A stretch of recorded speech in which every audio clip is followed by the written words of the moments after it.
Sometimes the most powerful moments in history happen not in grand palaces or during state ceremonies, but in the quiet spaces between duty and love, where even those born to rule must face the same heartbreak that touches every human soul. What you're about to witness is not just another royal story filled with crowns and protocol.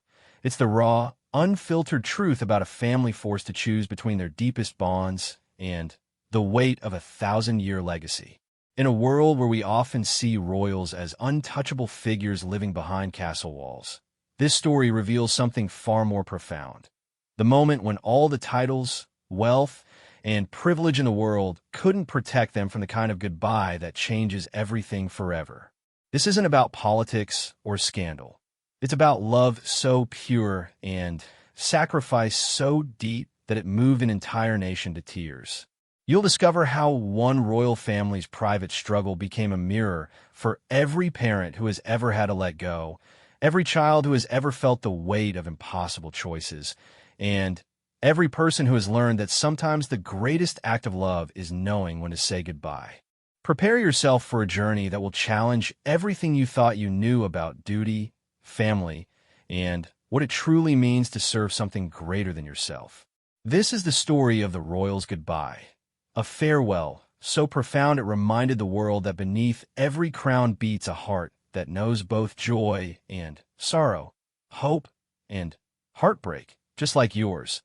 Lady Catherine Pemberton had always believed that being born into royalty meant living a life touched by magic. As the youngest daughter of the Duke of Wessex, she spent her childhood running through gardens that had been tended by royal gardeners for 3 centuries, learning languages from tutors who had taught prime ministers, and falling asleep to bedtime stories about ancestors who had shaped the course of nations. But on this particular morning in late September, as golden autumn light filtered through the tall windows of Pemberton Hall, Catherine felt anything but magical. She stood in the doorway of her son James's bedroom, watching him sleep peacefully in his small bed decorated with toy soldiers and picture books. At just 8 years old, James possessed that rare combination of his father's strong jawline and her own bright green eyes, along with a spirit that seemed too big for his small frame. He had no idea that today would change the course of his life forever. The decision had been months in the making, discussed in hushed tones behind closed doors, debated in family meetings that stretched late into the night, and prayed over in the private chapel where 5 generations of Pembertons had sought divine guidance. But knowing that a choice was necessary didn't make it any easier to bear. Catherine's husband, Prince Alexander, appeared beside her in the doorway. Even in his casual morning clothes, he carried himself with a natural dignity that came from a lifetime of royal training.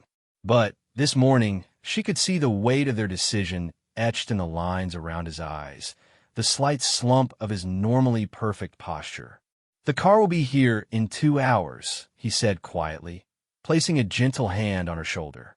His voice carried that measured tone he used during official engagements, but she could hear the emotion he was working so hard to control. Catherine nodded without turning around. 2 hours to say goodbye to everything they had built together. 2 hours to prepare their son for a life that would be completely different from everything he had ever known. 2 hours to be strong when every fiber of her being wanted to collapse. The crisis that had led them to this moment had begun 6 months earlier with a phone call that came at 3 in the morning. Catherine still remembered the way Alexander's face had changed as he listened to the voice on the other end, how his hand had instinctively reached for hers in the darkness of their bedroom. "It's Mother," he had whispered after hanging up. "She's had another episode." Queen Isabella's struggle with early-onset dementia had been kept carefully hidden from the public, managed by a team of private doctors and a communication staff trained in the art of making excuses for canceled appearances and shortened schedules. But that night, something had changed. The Queen had wandered out of her private quarters in the middle of the night, confused and frightened, calling for her late mother and asking to go home to a childhood estate that had been sold decades ago. The incident itself was contained within hours, but its implications rippled through the royal family like an earthquake. If the Queen's condition was deteriorating, if she could no longer fulfill her duties safely and privately, then the entire structure of the monarchy would need to shift. And that shift would require sacrifices from everyone in the line of succession. As the queen's eldest son, Alexander was heir to a throne that came with responsibilities spanning dozens of countries and territories. The role required not just ceremonial appearances, but active participation in government affairs, diplomatic missions, and the kind of public visibility that made privacy nearly impossible. It meant a life lived under constant scrutiny, where every decision was analyzed, every relationship dissected, and every mistake magnified. For years, Alexander and Catherine had managed to carve out small spaces of normalcy for themselves and James. They had found ways to have family dinners without photographers, to take walks in private gardens, to read bedtime stories without worrying about state obligations. But as the queen's condition worsened and Alexander's role in covering her duties increased, those spaces had grown smaller and smaller. The final straw had come just 3 weeks ago, when 8-year-old James had asked his father why there were always men in dark suits following them, and whether he would ever be able to play football with his friends without having his picture taken. The innocent question had hit both parents like a physical blow, forcing them to confront a truth they had been avoiding. Their son was growing up in a gilded cage, and the bars were only getting stronger. That night, after James had fallen asleep, Alexander and Catherine had sat in their private sitting room and talked honestly about their future for the first time in months. Alexander had inherited his position from a family line that stretched back over 1,000 years, but he had also inherited something else: the right to choose whether that legacy was worth the cost to his family. "I never wanted him to feel trapped the way I did as a child," Alexander had said, staring into the fire that crackled in their fireplace. "I never wanted him to grow up wondering if people liked him for who he was or what title he carried." Catherine had nodded, remembering her own royal childhood and the loneliness that came with it. She had been older when she married into the direct royal line, old enough to understand what she was choosing. But James hadn't chosen any of this. He had simply been born into it, and now they had the power to give him something different. The decision to step away from the line of succession wasn't just about James, though he was certainly the biggest factor. It was also about creating a life where their marriage could exist for its own sake, not as a royal partnership designed to produce the next generation of heirs. It was about being able to travel without security details, to have conversations without worrying about official positions, to make mistakes without them becoming constitutional crises. But leaving meant more than just giving up titles and privileges. It meant disappointing family members who had devoted their lives to royal service, letting down a public that had followed their love story from the beginning, and walking away from institutions that had provided structure and meaning for centuries. The hardest conversation had been with Alexander's younger brother, Prince William, who would now move up in the line of succession and face increased pressure to step into a more prominent role. William had been gracious about the change, even supportive, but Catherine could see the fear in his eyes as he contemplated a future that had suddenly become much more demanding. "Are you sure about this?" William had asked during their last family dinner at the palace. "Once you step away, there's no coming back. The public doesn't forgive royals who change their minds about duty." Alexander had looked at his brother with deep affection and regret. "I'm sure that I want my son to have a choice about his own life. I'm sure that I want my wife to be able to pursue her passions without every project being scrutinized for political implications. And I'm sure that the monarchy will survive without us. It survived much worse." The conversation with Queen Isabella had been even more difficult. On her good days, she understood their reasoning and even expressed envy for their courage to choose love over duty. On her bad days, she was confused by their plans and worried about abandoning traditions that she couldn't quite remember but knew were important. "You were always my favorite," she had told Alexander during one of her clearer moments. "Not because you were the heir, but because you reminded me so much of your father before the crown changed him. Maybe you're right to leave before it changes you too." The media management around their decision had been careful and strategic. Rather than announcing their departure as a rejection of royal life, Their communications team had crafted a narrative about stepping back to focus on charity work and private family time. The public response had been mixed. Some people felt betrayed by their decision to abandon duty, while others admired their choice to prioritize family. But public opinion mattered less now than the private reality of what they were about to do. In 2 hours, they would leave Pemberton Hall for the last time as working royals. They would drive to a private airfield where a commercial flight, not the royal jet, would take them to a new life in Canada, where Catherine's sister had helped them find a house far from photographers and protocol officers. Alexander would keep his prince title, but lose his place in the line of succession. Catherine would remain a princess, but give up her royal patronages and official duties. James would grow up as nobility rather than royalty, with options his parents had never had. James stirred in his bed, slowly opening eyes that looked just like his mother's. "Mummy," he said sleepily, "is it time for school?" Catherine sat on the edge of his bed, smoothing his dark hair away from his forehead. "No school today, sweetheart. Remember? Today we start our big adventure." Over the past few weeks, they had carefully explained to James that they would be moving to a new country where he could go to regular school, make friends without security guards, and maybe even learn to play hockey like the Canadian children they would soon live among. They had presented it as an exciting opportunity rather than a loss, though Catherine wasn't sure James fully understood what they were leaving behind. "Will I still be a prince in Canada?" James asked, sitting up and reaching for the stuffed lion that had been his constant companion since age 3. "You'll always be a prince," Alexander said, settling onto the bed beside his wife and son. "But in Canada, that will just be part of who you are, not the most important thing about you. You'll get to decide what the most important thing about you is." James considered this seriously, the way he approached all of life's big questions.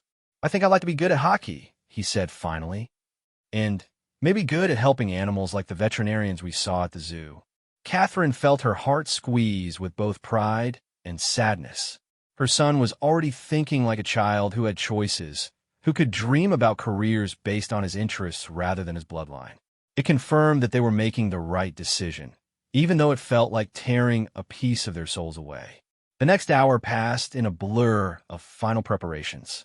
Staff members who had worked for their family for years came to say private goodbyes, many of them crying despite their professional training in maintaining composure. Mrs. Henderson, who had been James's nanny since birth, could barely speak as she handed Catherine a photo album filled with pictures from James's childhood. "So he'll always remember where he came from," she whispered through her tears.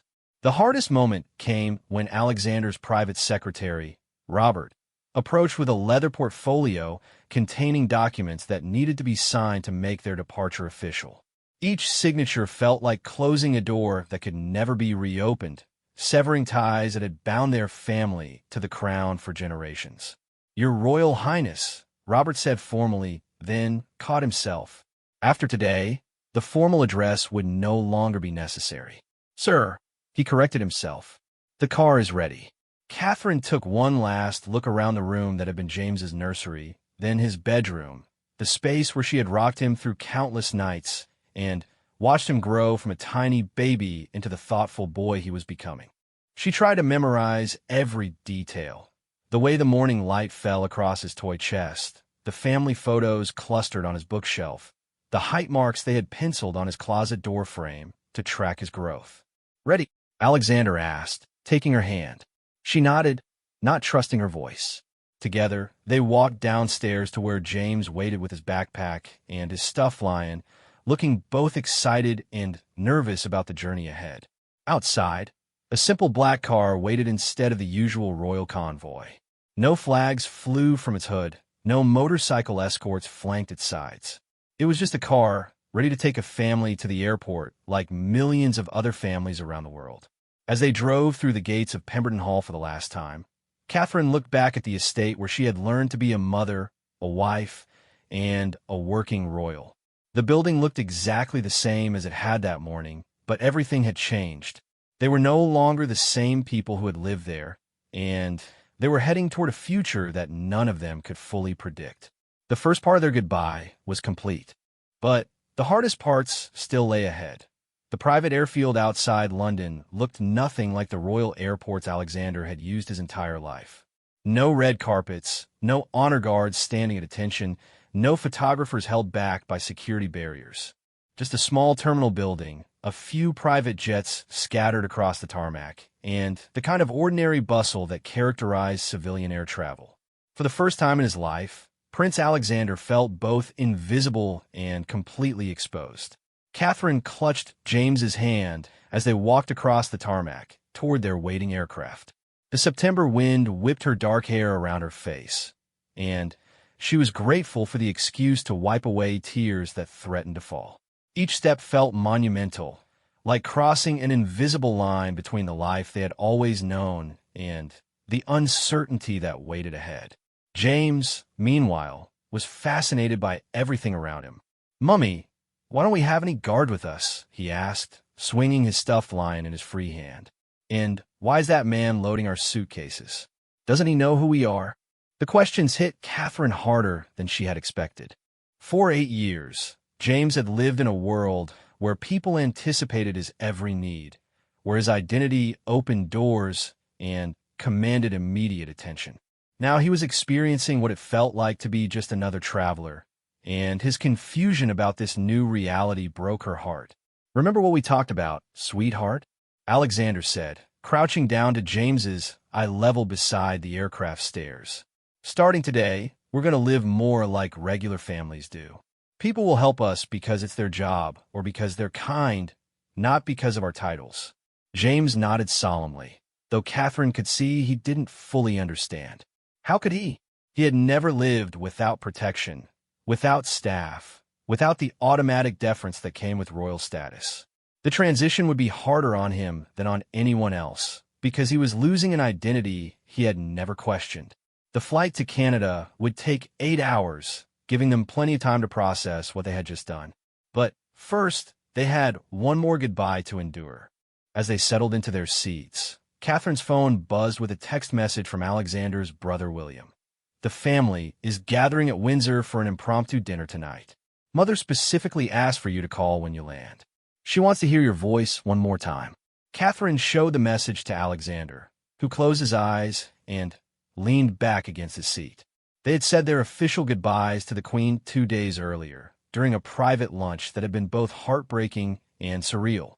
Queen Isabella had been having one of her better days, lucid enough to understand what was happening, but fragile enough that everyone spoke in careful, measured tones. "I wish I had been brave enough to make this choice," she had told them during that lunch, reaching across the table to squeeze Catherine's hand with fingers that trembled slightly. "Your grandfather was a good man, Alexander, but the crown made him distant from all of us. Maybe if I'd stepped back when you were young, your father would have known how to be a parent instead of just a king." The regret in her voice had been devastating to hear. Queen Isabella had devoted 70 years of her life to royal service, sacrificing personal relationships and individual desires for the sake of duty and tradition. Now, in the twilight of her reign, she was watching her son choose love over legacy, and part of her envied him for having the courage she had never found. The conversation with Alexander's father, King Charles, had been more difficult. He understood their decision intellectually, but struggled with it emotionally. For him, royal service wasn't just a duty, but a calling that gave meaning to existence. The idea of voluntarily walking away from that calling felt almost incomprehensible. "I won't pretend to be happy about this," he had said during their final meeting. "But I won't pretend not to understand it either. You're choosing to be the father I never learned how to be, and maybe that's more important than being the king I trained you to become." As their plane lifted off from British soil, Catherine felt the weight of all those conversations, all those relationships they were leaving behind.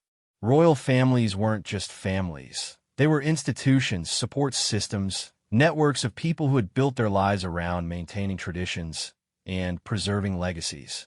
By choosing to leave, Alexander and Catherine weren't just changing their own lives. They were forcing everyone around them to confront questions about duty, happiness, and what it meant to serve something larger than oneself.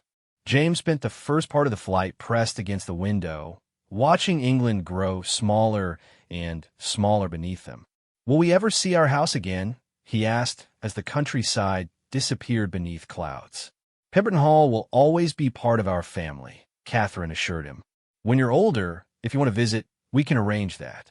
But our new home in Canada will be different. Better in some ways."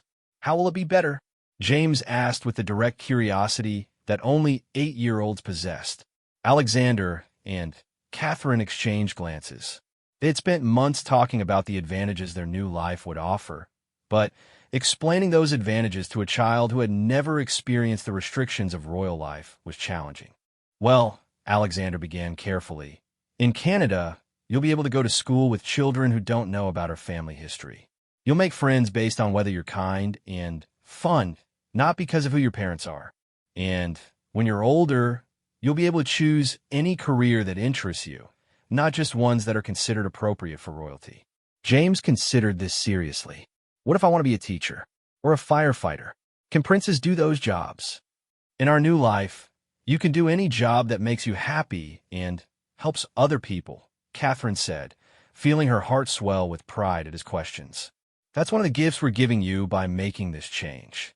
The conversation reminded Catherine of her own childhood dreams, the career she had imagined before duty and protocol narrowed her options. She had wanted to be a doctor, specifically a pediatric oncologist, drawn to the idea of helping children fight cancer. Royal life had redirected those ambitions into charity work and ceremonial medical patronages, meaningful, but not the hands-on healing she had once envisioned. Now, at 35, she was finally free to pursue medicine if she chose to. The Canadian medical schools they had contacted were willing to work with her previous education and royal training to create a path toward her medical degree. It would take years, and it would mean starting over in many ways, but the possibility filled her with an excitement she hadn't felt in decades. Halfway through the flight, James fell asleep against his father's shoulder, exhausted by the emotional weight of the day, even though he couldn't fully articulate what he was feeling. Alexander and Catherine sat in companionable silence, each lost in their own thoughts about what they had just done. "Do you think we're selfish?" Catherine asked quietly, not wanting to wake James, but needing to voice the doubt that had been nagging at her. Alexander considered the question carefully before answering. "I think we're human," he said finally. "For 10 years, we've tried to be perfect royal representatives, perfect parents, perfect examples of duty and service. But perfection isn't sustainable, and it isn't honest. James deserves parents who are whole people, not just symbols wearing crowns." Catherine nodded, remembering the conversations they'd had with child psychologists about the impact of royal life on young minds. The experts had been clear. Children needed to feel that they were valued for their intrinsic worth, not their inherited status. They needed to experience normal social interactions, age-appropriate challenges, and the freedom to make mistakes without global consequences. "The hardest part," Catherine admitted, "is not knowing whether we'll regret this decision 20 years from now. What if James grows up and resents us for taking away his royal status? What if he wanted that life, and we never gave him the chance to choose it for himself? Then we'll deal with that when it happens," Alexander said, stroking James's hair as their son slept peacefully between them. "But right now, our job is to give him the best childhood we can, not to preserve options he might never want anyway." The flight attendant approached their seats with practiced discretion, offering refreshments and checking on their comfort. She treated them politely, but without the exaggerated deference they were accustomed to receiving. It was a small thing, but it felt significant, a preview of the normal interactions they would experience in their new life. As they flew over the Atlantic Ocean, Catherine pulled out a leather journal she had brought specifically for this journey. She wanted to document their thoughts and feelings during this transition, creating a record that James could read someday to understand the love and careful consideration that had driven their decision. "What are you writing?" Alexander asked, glancing over at the pages covered with her careful handwriting. "A letter to James," she said. "Something he can read when he's older and maybe questioning why we made this choice." I want him to understand that this wasn't about running away from responsibility, but about running toward a different kind of responsibility. The responsibility to be authentic, to prioritize family, to show him that happiness matters as much as duty. Alexander smiled, remembering his own childhood and how desperately he had wished for parents who could just be present with him without the constant awareness of cameras and protocols and public expectations. Read me some of it. Catherine found a passage she had written while James was sleeping and read quietly. Today we gave you the gift of choice, even though you're still too young to understand what that means. We gave you the right to succeed or fail on your own merits, to be loved for who you are rather than what you represent, to dream dreams that have nothing to do with crowns or constitutions. We gave you the chance to be ordinary, which we hope you'll someday understand is actually quite extraordinary. The words hung in the air between them, a promise and a prayer wrapped together. Outside their window, the ocean stretched endlessly toward a new continent, a new country, a new life that none of them could fully imagine. 3 hours before landing in Toronto, Catherine's phone buzzed with a message from her sister Emma, who had spent the past month helping them prepare for their arrival in Canada. Everything is ready, the message read.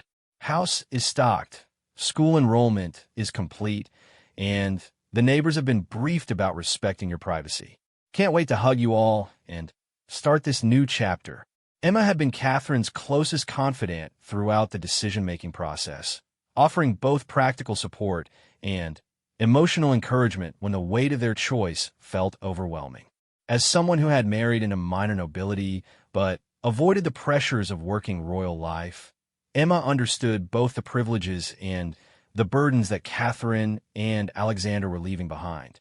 She's included pictures of James's new school, Catherine said, scrolling through the images Emma had sent. Look at this playground, Alexander. When's the last time James played on equipment that wasn't inspected by security teams? Alexander looked at the photos of a cheerful elementary school, with children playing freely on swings and climbing structures, their faces bright with unself-conscious joy.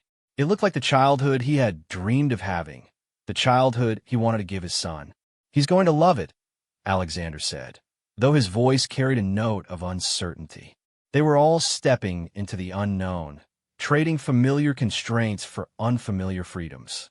As their plane began its descent toward Toronto, James woke up and immediately pressed his face to the window again.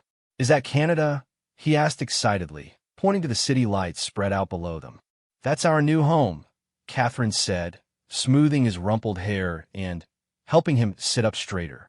It looks big, James observed. Bigger than London. It is bigger, Alexander confirmed. And there are millions of people down there living regular lives, working regular jobs, raising their families without anyone taking pictures of them. We get to be part of that now. James considered this as the plane touched down and began taxiing toward their gate. Will people still call you Your Royal Highness in Canada? Some people might, if they know who we are, Catherine said carefully. But most people will just call us by our names, the way you call your friends' parents by their names. This concept fascinated James, who had grown up in a world where everyone from staff members to visiting dignitaries addressed his parents with formal titles. The idea of casual social interaction was as foreign to him as speaking a new language. As they gathered their belongings and prepared to disembark, Catherine felt a complex mixture of emotions washing over her. Relief at having successfully completed the first stage of their journey. Excitement about the possibilities that awaited them. Grief for the life they were leaving behind. The relationships they were changing. The certainty they were trading for hope. But underneath all of those feelings was something else. A deep, abiding conviction that they had made the right choice. For James, for their marriage, for their individual souls that had been slowly disappearing beneath layers of protocol and public expectation. Their plane pulled up to the gate, and Catherine could see Emma waiting in the terminal through the window, jumping up and down with excitement and clutching a sign that read, "Welcome home, adventurers." The sight made Catherine laugh for the first time in weeks, a genuine expression of joy that felt like a preview of the lighter, more spontaneous life they were choosing. "Ready for our adventure, little prince?" Alexander asked James as they prepared to leave the plane. James nodded seriously, clutching his stuffed lion and looking out at the Canadian airport with wonder and determination. "Ready, Papa." And with that simple exchange, they stepped off the plane and into their new life, leaving behind everything they had ever known for the promise of everything they hoped to become. The house in Oakville, Ontario, looked nothing like any residence Alexander and Catherine had ever called home. No gates guarded the entrance, no security cameras monitored the perimeter, and no staff quarters housed teams of people dedicated to managing their daily lives. Instead, there was a simple two-story colonial home with a maple tree in the front yard, a basketball hoop in the driveway, and neighbors who waved from their own gardens without any awareness that royalty had just moved in next door. Emma had done an incredible job preparing the house for their arrival.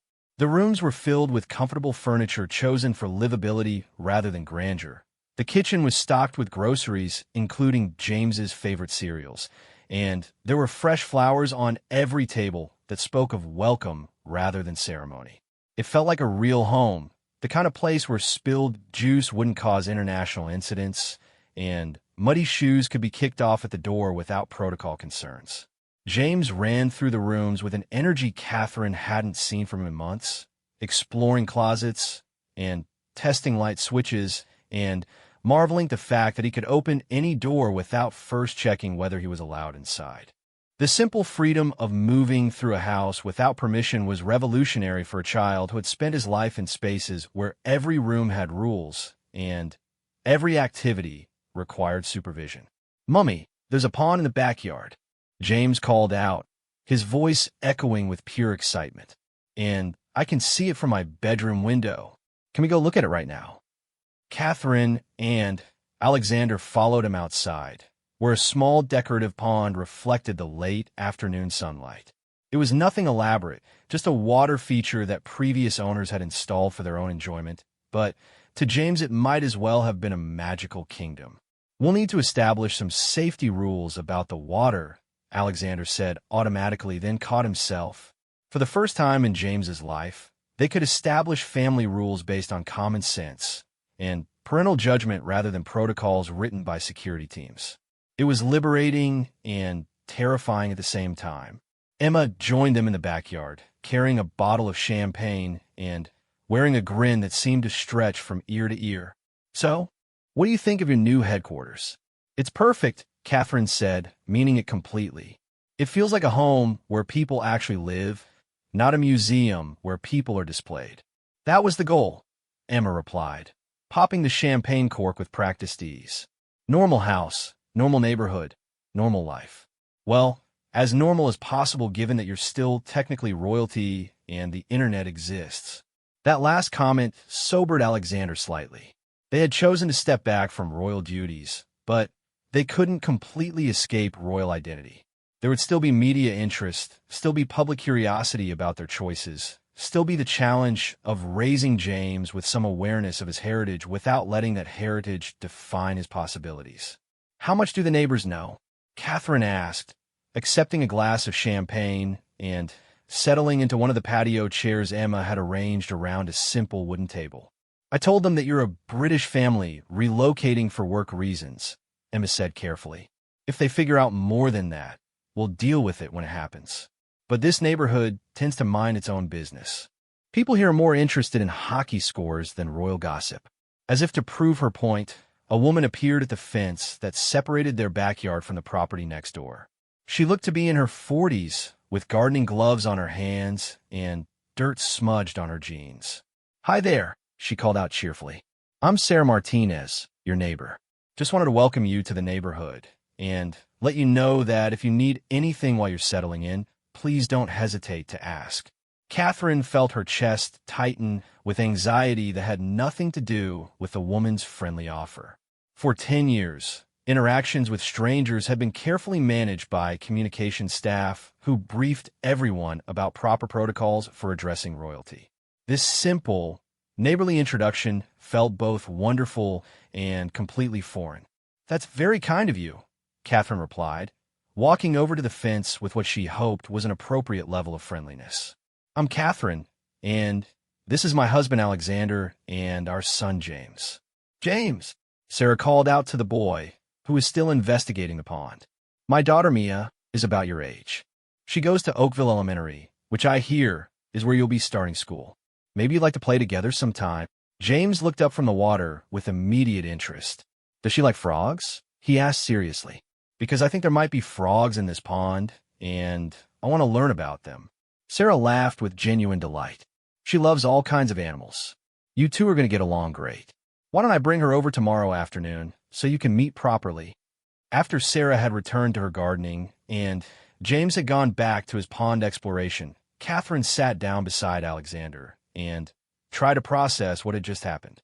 "She just talked to us like regular people," she said wonderingly. "That's because to her, we are regular people," Alexander pointed out.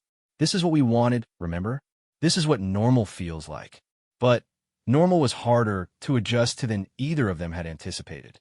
That first week in Oakville was filled with small moments that highlighted just how different their new life was from everything they had ever known. Catherine found herself standing in the grocery store for 20 minutes, overwhelmed by the simple task of choosing breakfast cereal without consulting anyone about dietary requirements or public health messaging. Alexander got lost driving to the hardware store because he had never learned to navigate without a driver who knew every route in advance. James adjusted more quickly than his parents, perhaps because he was young enough to embrace change without constantly comparing it to what came before. Within 3 days, he had explored every corner of their new neighborhood, introduced himself to 4 different families with children, and declared that Canadian playgrounds were much more fun than British ones because no one tells you not to climb too high. The comment stung Catherine, even though she knew James didn't mean it as criticism. It was simply an observation from a child who was experiencing freedom for the first time, but it reminded her of all the ways their royal life had constrained not just their own choices, but their son's natural development. School enrollment had been completed before their arrival, but the first day of classes still loomed as a major test of their new life. James would be attending Oakville Elementary as James Windsor, using one of Alexander's lesser titles to maintain some distance from his royal identity without completely hiding his heritage. They had briefed the school principal about their circumstances, but most teachers and students would simply know him as a British boy whose family had relocated to Canada. The night before James's first day of school, Catherine found herself more nervous than she had been before any royal engagement. At least with royal events, there were protocols to follow, staff members to handle logistics, and decades of precedent to guide behavior. Sending her son to a regular school with regular children felt like stepping into completely uncharted territory. "What if the other kids don't like me?" James asked as Catherine helped him pick out clothes for his first day. "What if I say something wrong or don't know how to play their games?" Catherine sat on his bed and pulled him close, inhaling the familiar scent of his hair and feeling her heart ache with love for this brave little boy who was facing so many changes with such remarkable resilience. "You know what I think?" she said softly. "I think you're going to be wonderful. You're kind, you're curious, you're funny, and you care about other people. Those are the things that make good friends, not fancy titles or big houses. But what if they ask me about England? What if they want to know why we moved here?" "Then you tell them the truth," Alexander said, joining them on the bed. "That your parents wanted you to have the chance to grow up like other children, in a place where you could make your own choices about what kind of person you want to become." James considered this seriously, the way he approached all of life's big questions. "I think I want to become the kind of person who helps animals," he said finally. "Maybe a veterinarian or someone who works at a zoo." "Those are wonderful choices," Catherine said, feeling tears threaten at the simple joy of hearing her son dream about careers based on his interests rather than his obligations. "And now you'll have the chance to learn about all kinds of different jobs and pick the one that makes you happiest."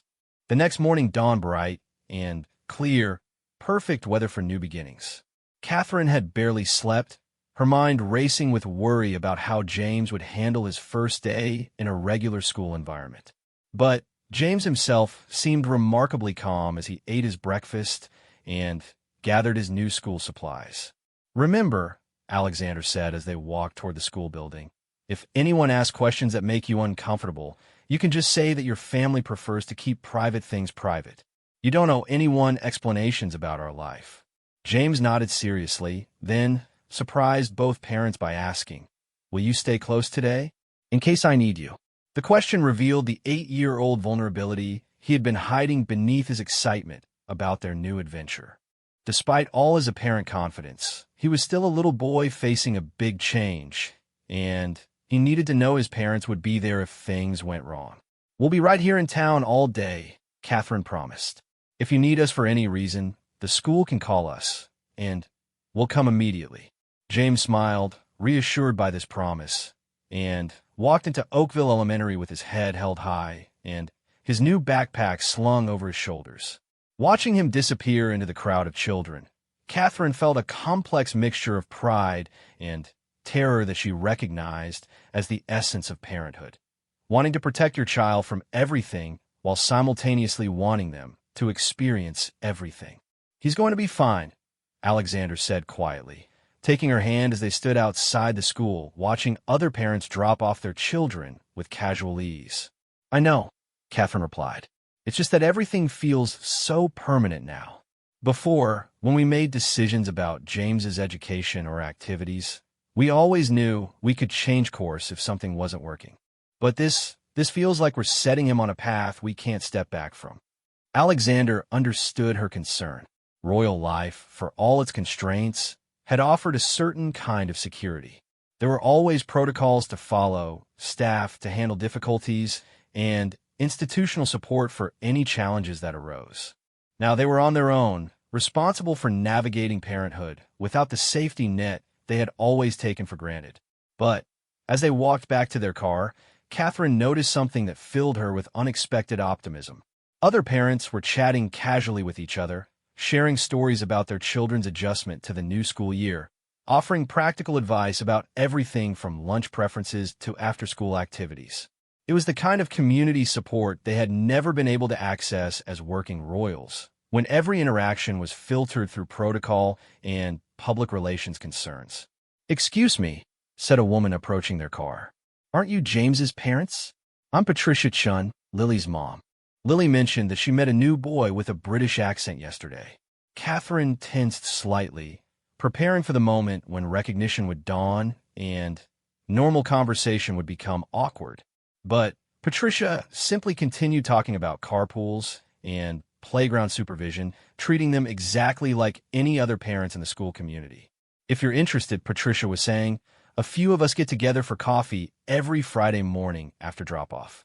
Nothing fancy. Just a chance to connect with other parents and share information about what's happening around town."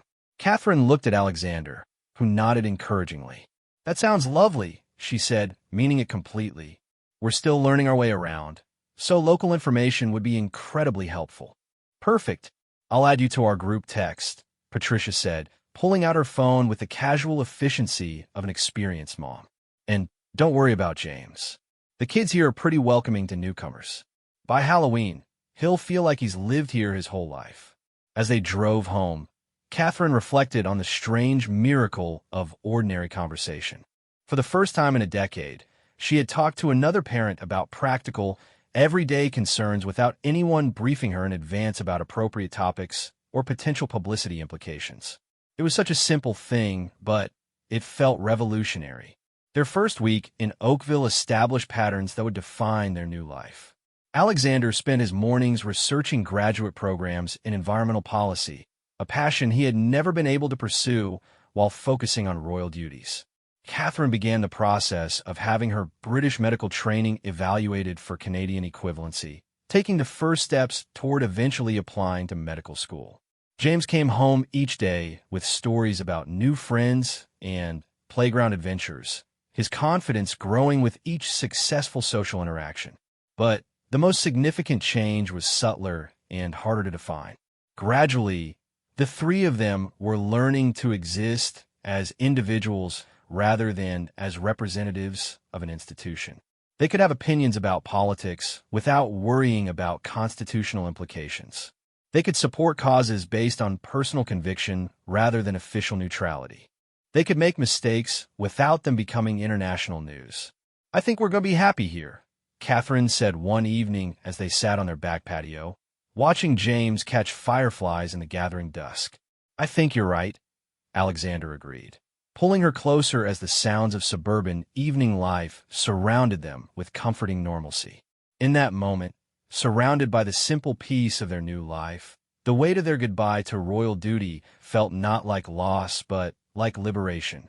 They had given up crowns, but they had gained something infinitely more precious: the chance to be fully, authentically themselves. 2 years after leaving royal life behind, Catherine stood in the surgical observation deck of Toronto Children's Hospital, watching as Dr. Sarah Kim performed a complex heart procedure on a 7-year-old patient.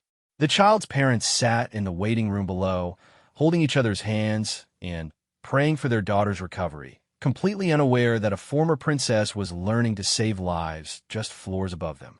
Catherine had completed her medical school prerequisites with a determination that surprised even her closest supporters. The transition from royal patronage visits to actual medical training had been jarring and humbling, requiring her to prove herself not through hereditary status, but through examinations, practical skills, and the kind of intellectual rigor she hadn't experienced since her university days decades earlier. "What do you see in this procedure that applies to your pediatric cardiology goals?" Dr. Kim asked through the intercom, testing Catherine's understanding of the complex surgical techniques being demonstrated. "The delicate approach to tissue manipulation," Catherine responded, her voice steady despite the emotional weight of watching a child undergo life-saving surgery. "And the way you're preserving as much healthy tissue as possible while addressing the structural defect. Every decision prioritizes the child's long-term development, not just immediate repair." Dr. Kim nodded approvingly.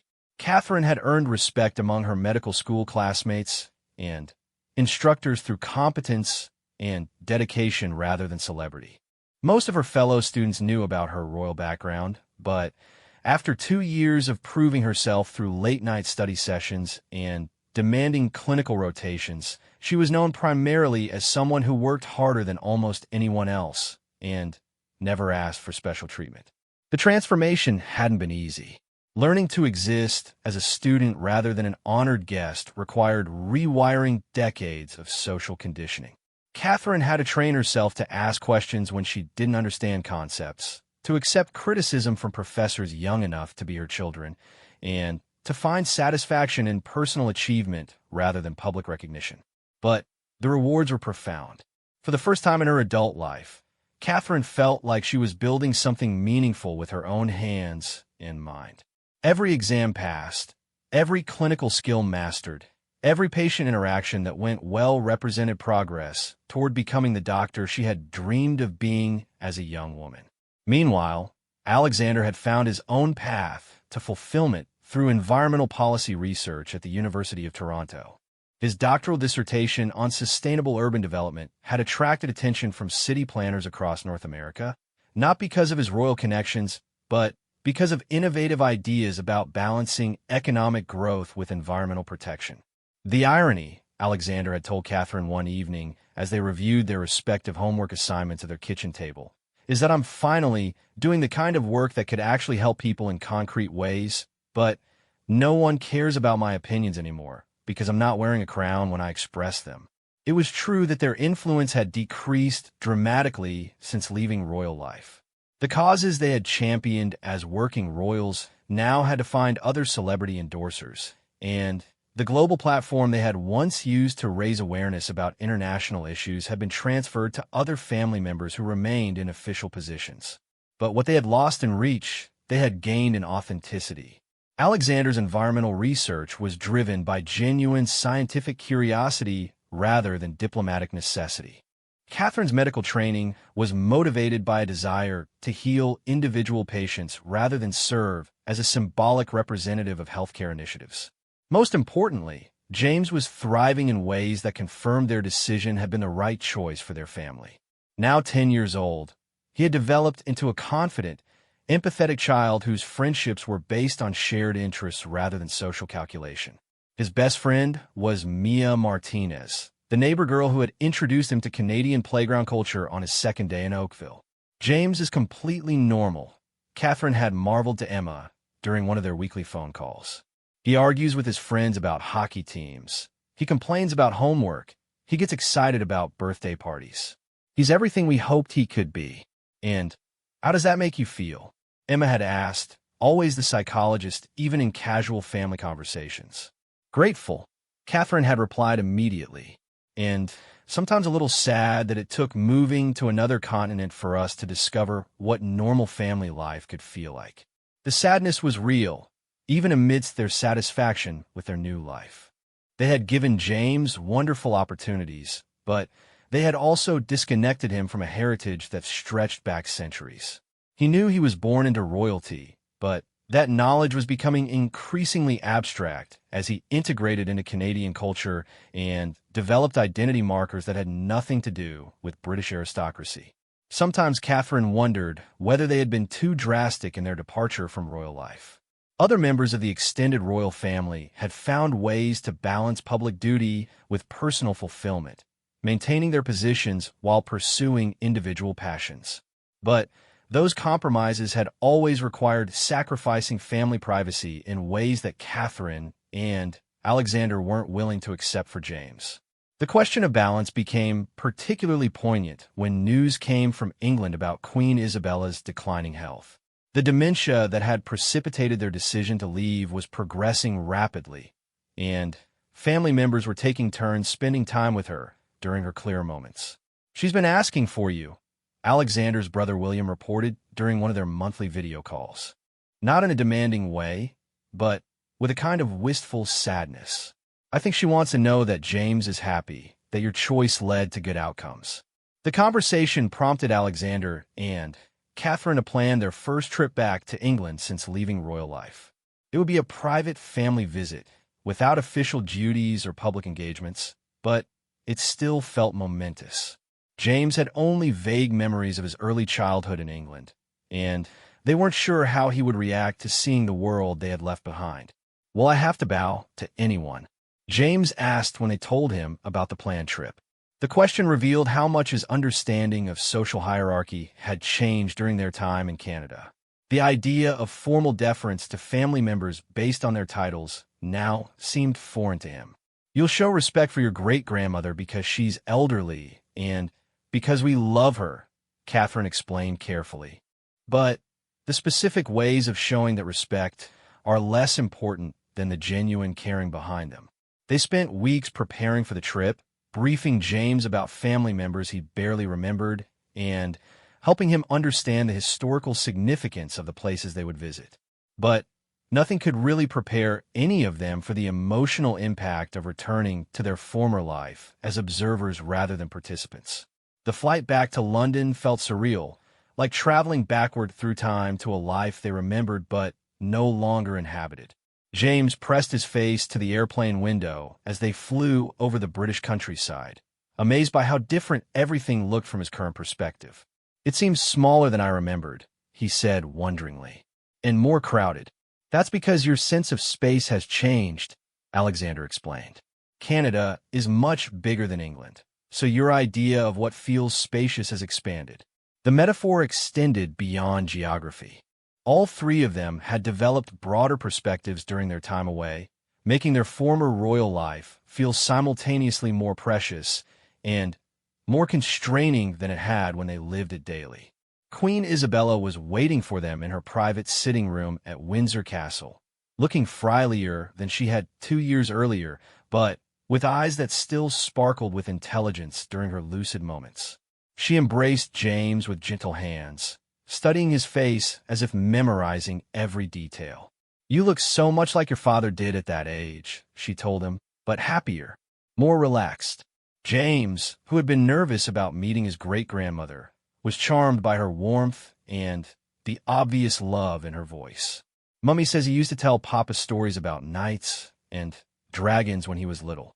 Could you tell me one?" The request delighted Queen Isabella, who launched into a tale about brave knights protecting magical kingdoms, her voice growing stronger as she lost herself in the familiar rhythm of storytelling. Watching her with James, Catherine felt a complex mixture of joy and grief. This was exactly the kind of grandparent relationship she had hoped James could have, but it came with the bittersweet knowledge that it was probably temporary. During their week in England, they visited Pemberton Hall, which looked exactly the same but felt completely different. The rooms that had once been their home now felt like museum spaces, beautiful, but not lived in. James wandered through his former bedroom with the curiosity of a tourist, unable to connect the space with his own early memories. "Did I really live here?" he asked, standing in the nursery that had been preserved exactly as they left it.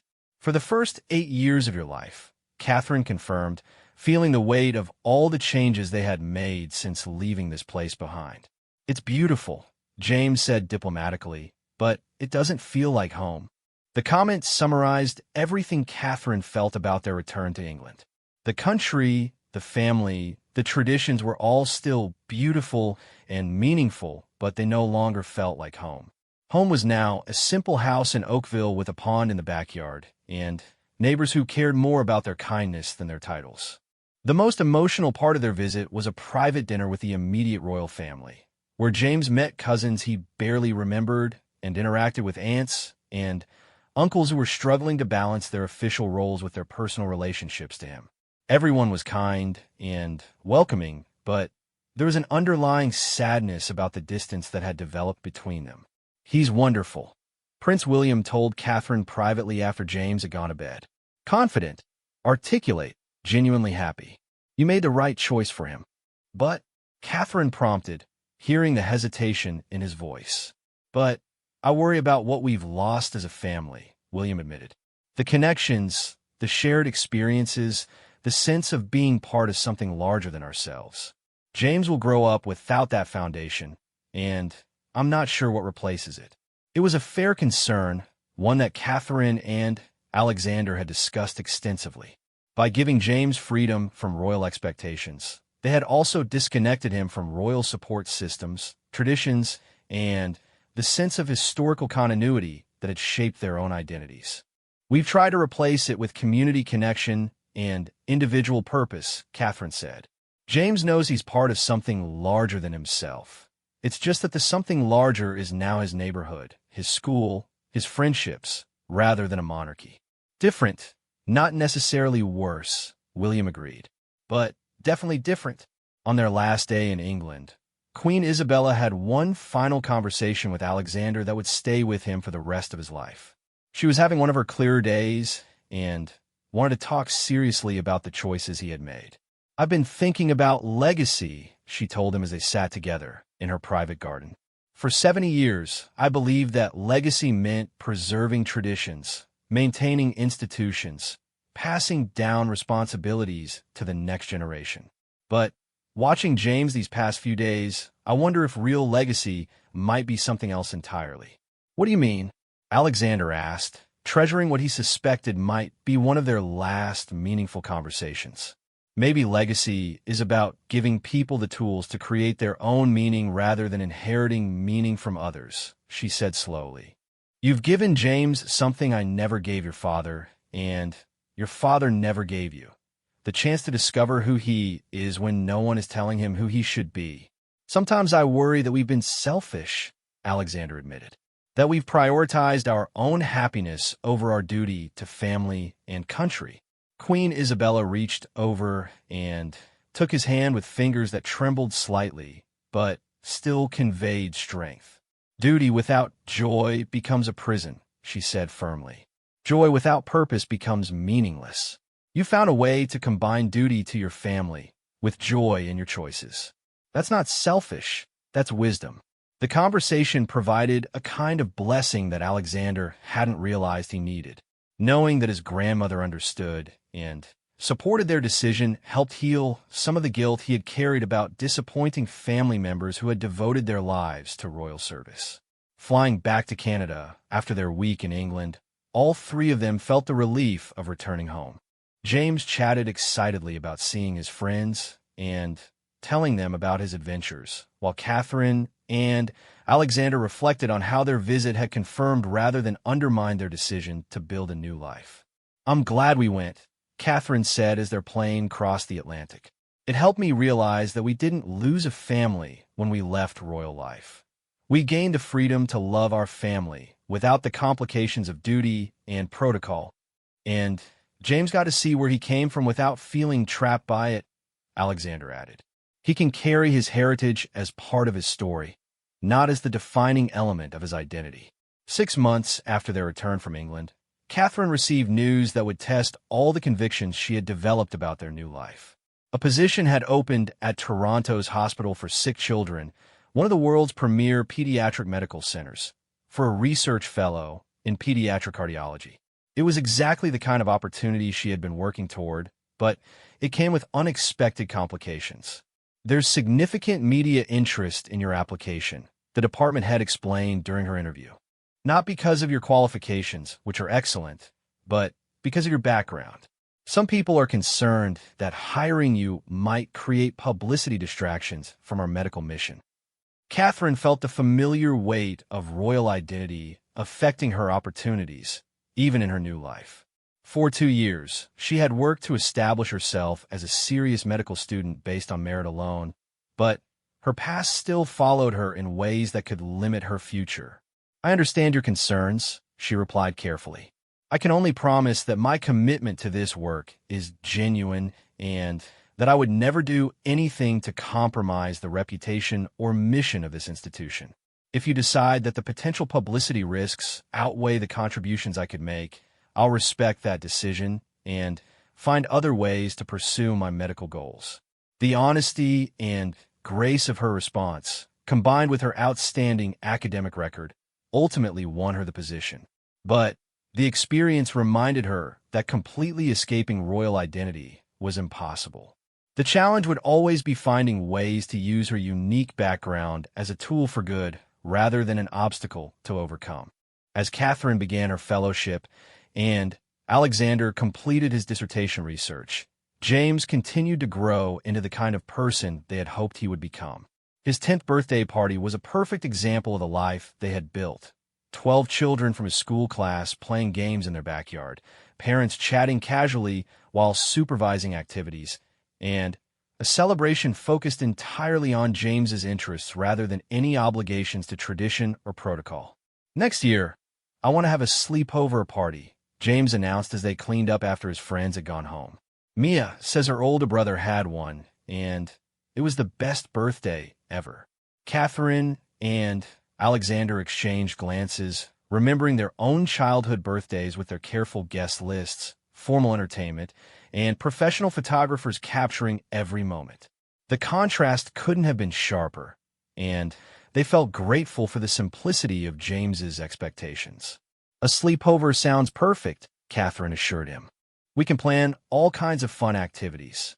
And maybe we can make pancake for breakfast," James added, already planning details with the enthusiasm of a child who expected his parents to be present and engaged rather than represented by staff. That evening, as they tucked James into bed and listened to his prayers that included gratitude for friends, family, and the pond in their backyard where he had finally spotted his first frog, Catherine and Alexander reflected on the journey that had brought them to this quiet moment. "Do you ever regret it?" Catherine asked as they sat together on their back patio, watching fireflies dance over the water. "Leaving royal life?" Alexander considered the question seriously. "I regret the relationships that became more complicated, the family members who felt we were abandoning them, the opportunities for public service that we gave up. But I don't regret choosing this life for James or for us. Even knowing what we know now about how hard the transition would be, especially knowing that," Alexander replied firmly. "The difficulty of changing our lives just proved how necessary that change was. If it had been easy to leave, it would have meant we weren't really trapped by our circumstances. The fact that it required real sacrifice shows how much freedom we gained." Catherine nodded, understanding what he meant. Their goodbye to royal life had been painful precisely because it was meaningful. They hadn't casually discarded responsibilities that didn't matter to them, They had deliberately chosen love over duty, family over institution, authenticity over tradition. As they prepared for bed that night, Catherine checked on James one final time, finding him sleeping peacefully with his stuffed lion tucked under one arm and a library book about marine biology open beside his pillow. He looked exactly like what he was, a normal 10-year-old boy with interests and friendships and dreams that belonged entirely to him. The sight filled Catherine with a deep satisfaction that no royal accomplishment had ever provided. They had given their son something infinitely precious, the chance to write his own story rather than inherit someone else's script. Whatever challenges lay ahead, whatever sacrifices they had made, that gift alone justified every difficult choice they had made along the way. Their royal goodbye had led them not to loss, but to the most authentic life any of them had ever known. And in that authenticity, they've found a legacy worth passing down. The courage to choose love over convention, truth over expectations, and joy over duty. It was an inheritance more valuable than any crown, and one that would serve James well no matter what path his free and unencumbered life would take him down. In choosing to say goodbye to their royal roles, they had learned the most important lesson of all. Sometimes the greatest act of love is knowing when to let go, even when letting go breaks your heart. Their tears had watered the ground for a new kind of happiness, one built on choice rather than obligation, on presence rather than representation, on love rather than duty. And in that happiness, they have found their real crown, the simple, profound joy of being exactly who they were meant to be.